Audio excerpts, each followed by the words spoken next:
They outsmarted me, and I never saw it coming. I'm not talking about the amateurs, those sloppy criminals who begged for a spot on my table. I'm talking about the rare ones, the few who found a way to pierce the mask. Some used emotion, some used logic. A few, they used both. These aren't just stories of close calls. These are the moments I lost control and they knew it. I'll start with the person that I was supposed to protect the most, but instead he became the one who forced me to face who I really was. Harrison Morgan. What the hell are you doing? Are you Dexter Morgan? My son. It started with a letter, a goodbye I never expected anyone to answer. Hannah had taken Harrison far away. She raised him, loved him, kept him from turning into me. That was the plan. I left them both in order to protect them. Turns out Harrison didn't want protecting.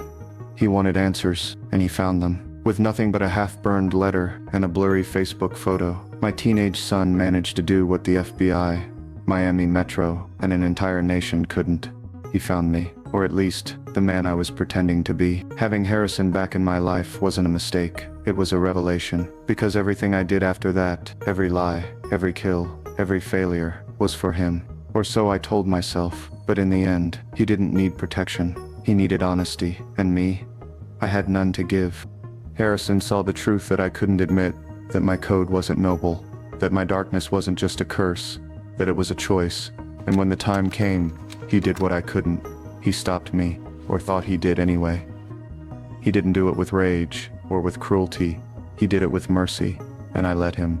Because for all the times I thought I was teaching him something, Harrison was the one who taught me the most brutal lesson of all, that even a monster has to face the consequences. He didn't just find me, he outgrew me, and that hurt more than any blade ever could. Miguel Prado. I've met killers, liars, and monsters, but Miguel Prado, he was something else entirely. He was charming, powerful, a district attorney with political ambitions, and a grief-stricken heart, and somehow, after his little brother turned up dead in a drug dealer's house, he still wanted to be my friend. He didn't know I was the one who killed Oscar, not yet. All he saw was a kindred spirit, someone who got results when the system failed. That should have been my first red flag, but instead of running I leaned in. I let him in. He called it brotherhood. I called it useful. We bonded over a shared hunger for justice, the kind you don't find in courtrooms. And for a while, it felt good, like I wasn't alone in my darkness. He gave me his shirt, said it had Freebo's blood on it, proof we were in this together. Mutual destruction. I tested it weeks later. It was cow's blood. It's when it clicked. Miguel wasn't my brother in arms. He was playing me. Me. Every smile, every handshake, every golf outing. It was a setup, a long con, and I fell for it. He wanted access to the code, to the kill, and I was the idiot who gave him the syllabus.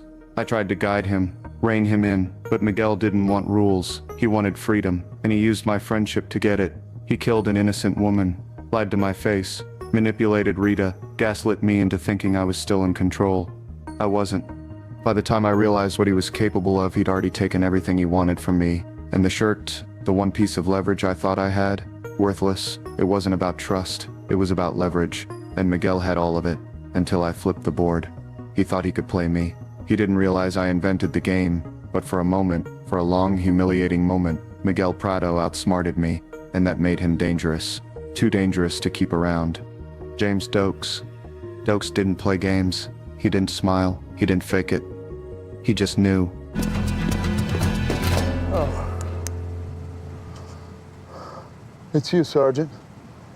Who else you got following you? From the moment he looked at me, he saw something everyone else missed. He never bought the forensics nerd act. Never trusted my calm voice, my fake charm. He stared right into the core of me and said what no one else would. There is something seriously wrong with you, and he was right. He didn't have a lab, he didn't need evidence. He had instinct, raw, unfiltered cop gut, and it led him straight to me. He followed me, cornered me, found my blood slides, and for a moment, he had me. If it weren't for Lila, I might be a ghost in an Everglades swamp right now. Doakes wasn't clever in the manipulative way.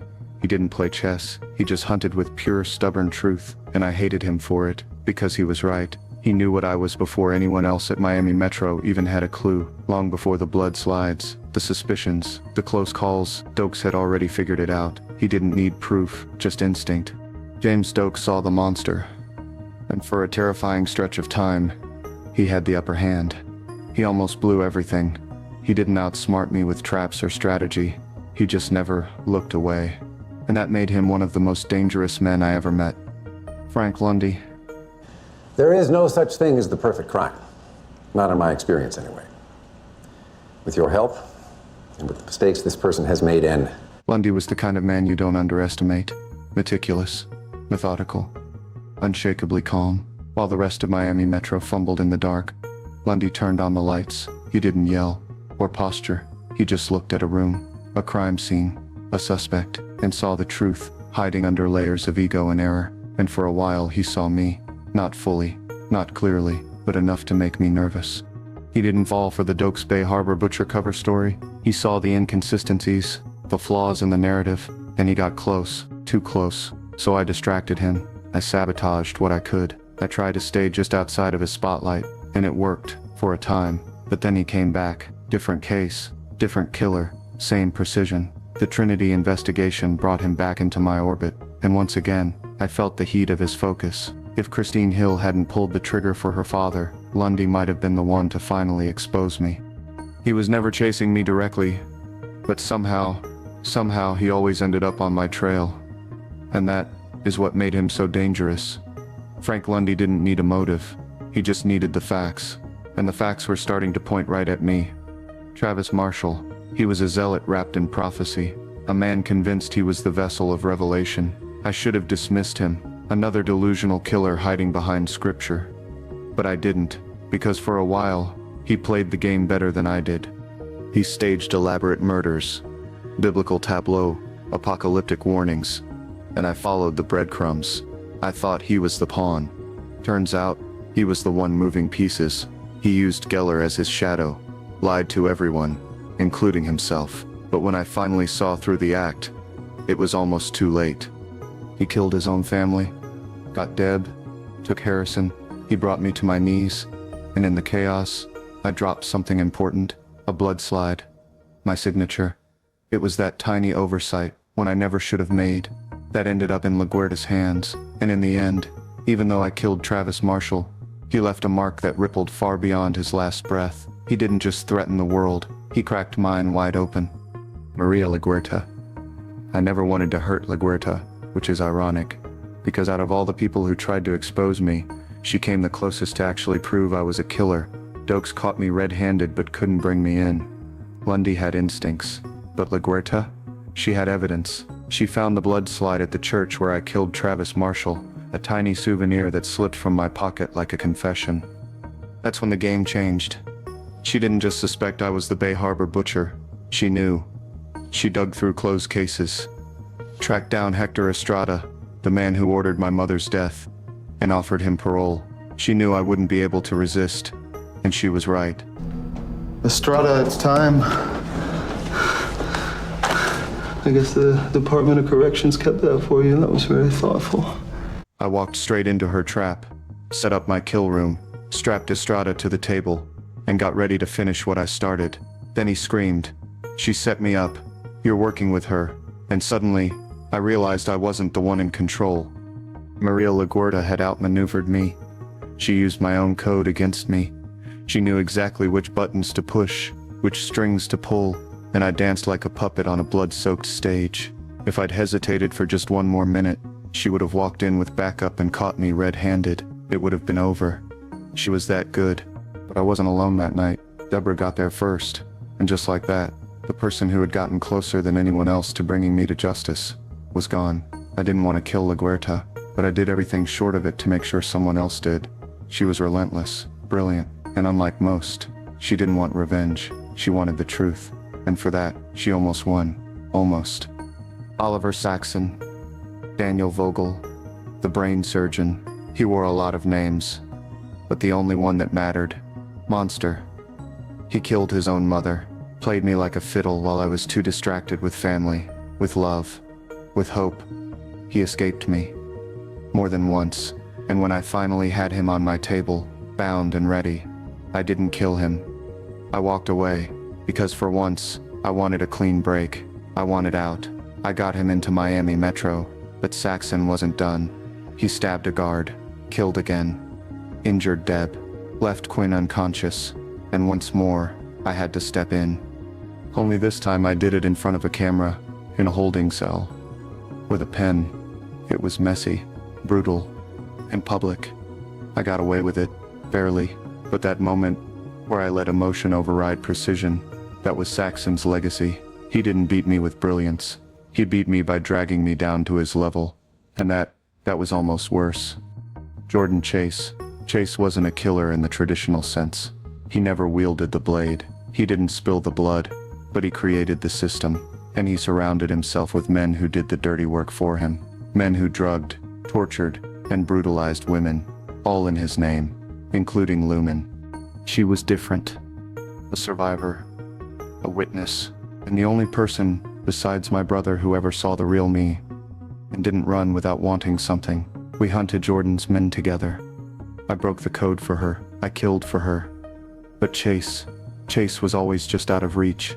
He was slick, calculated, a master manipulator who managed to keep his hands clean, no matter how much blood spilled. By the time I finally got to him, I was already compromised, emotionally entangled, exposed. He didn't just nearly get away with it, he almost pulled me under, too. Lumen Pierce. She wasn't supposed to stay. Lumen was a mistake. A witness I didn't kill. A loose end that I should have tied off. But instead, I helped her, because I saw something in her. Something broken. Something familiar.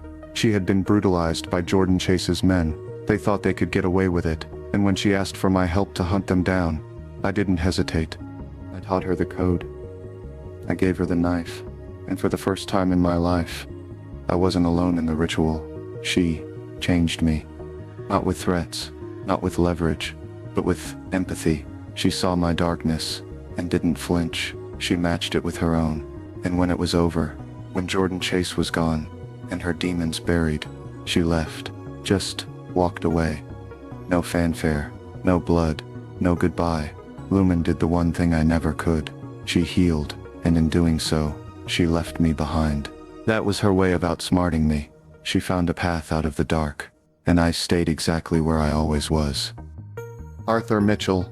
And for this bounty before us we thank you and look to you, O Lord, to strengthen our resolve to strive, to seek, to find, and not to yield. Father, husband, Trinity killer. The man was a myth before I even knew his name. And when I did meet him, I didn't just meet a monster. I met the illusion of perfection. He had it all. A job, a family, a life, balance, something I could never quite achieve. So instead of ending him right away, I studied him. Mistake number one. I thought I could learn from him, that I could find a way to keep killing while maintaining a normal life. But Trinity wasn't normal. He was chaos wrapped in ritual, a mask wearing a man.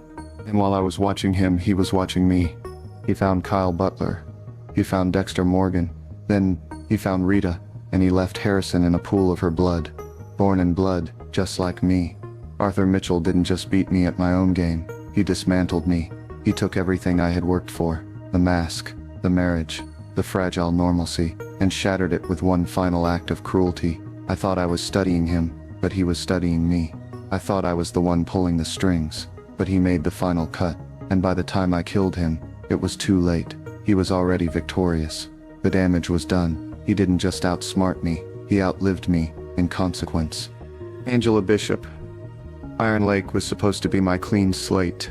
New name, new job, new routine. No blood slides, no tables, no mess. Just Jim Lindsay, friendly guy at the fish and game shop. The kind of man who keeps his head down and never gets noticed. But Angela? She noticed everything. It started small. She saw the way I tracked deer, the way I moved through the woods, too precise, too calm. Not a hunter, but a predator. And when Matt Caldwell went missing, she didn't just grieve, she investigated, hard. She found the screw from his leg in the ashes of my burnt-down house. She found connections I didn't even realize I'd left. Then she met Angel Batista, and suddenly, the name Dexter Morgan was back in circulation. The name I'd buried in a hurricane. She didn't accuse me, not right away. She watched, collected, waited, and when she finally made her move, she didn't yell, cry. or hesitate. She just said my name, Dexter Morgan. You're under arrest. I tried to explain, to twist, to wriggle out of it like I always had. But Angela wasn't like the others. She didn't want to understand me. She wanted to stop me, and she did. In a town where everyone was blind, Angela saw me clearly. She did what Miami Metro, the FBI, and even Deborah couldn't. She got me in cuffs. She broke the illusion. And if Harrison hadn't been the final chapter, Angela Bishop would have been the end of the story. She didn't just catch Jim Lindsay. She caught Dexter Morgan. Hannah McKay. Hannah was like me. If I had a garden full of deadly flowers and a soft smile that hid my sharp instincts, she killed with poison and precision. And when she came into my life, she wasn't a victim or a villain. She was something worse. A mirror. Should have seen her for what she was. A threat. A distraction.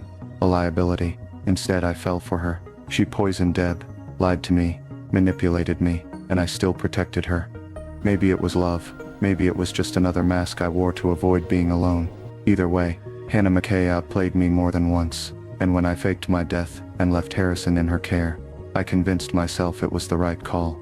But deep down, I knew I was trusting my son to a killer, just like me. Brian Moser, my brother, my blood, and the first person who ever saw all of me, and loved me anyway. No judgment, no code. Just connection. He knew what I was without flinching, because he was exactly the same. But love from a monster comes with a price. Brian didn't just want to connect, he wanted to convert. He wanted me to embrace my darkness fully, to abandon Harry's code, to kill with him. He stalked me for 15 years before revealing himself, played games, left clues, got into Miami Metro's investigation under a fake identity. He was the ice truck killer, and I didn't even realize it. I was following breadcrumbs. He was planting them, and for all my instincts, my training, my precision, I never saw it. Even after I learned who he was, I hesitated, because I wanted to believe that I wasn't alone, that someone understood me, that I didn't have to pretend anymore. But Brian didn't want a brother. He wanted a partner. He wanted me to kill Deborah, and that's when I knew he was too far gone. I put him on the table, and did what had to be done, but I never stopped wondering, what if I had made a different choice? Brian stalked me across 2 decades. He studied me in ways no one else ever did. He outmaneuvered me, emotionally and psychologically, because he didn't come at me like a threat. He came at me like family, and that's what made him the most dangerous of all. Some outsmarted me with force, others with love, and the worst of them, they made me question who I really was, because I always thought the dark passenger made me untouchable. But the truth is, I was never alone in the driver's seat. Every trap I walked into, every lie I believed, every time I underestimated someone, that wasn't them outsmarting the perfect killer. That was me, forgetting that I was never as perfect as I pretended to be. They outsmarted me in ways I never saw coming. But the truth is, the game wasn't over. Not even close. Years later, new faces, old shadows, and buried secrets returned, some right in front of you. Let's rewind and uncover every Easter egg hidden in plain sight, including the one you definitely missed.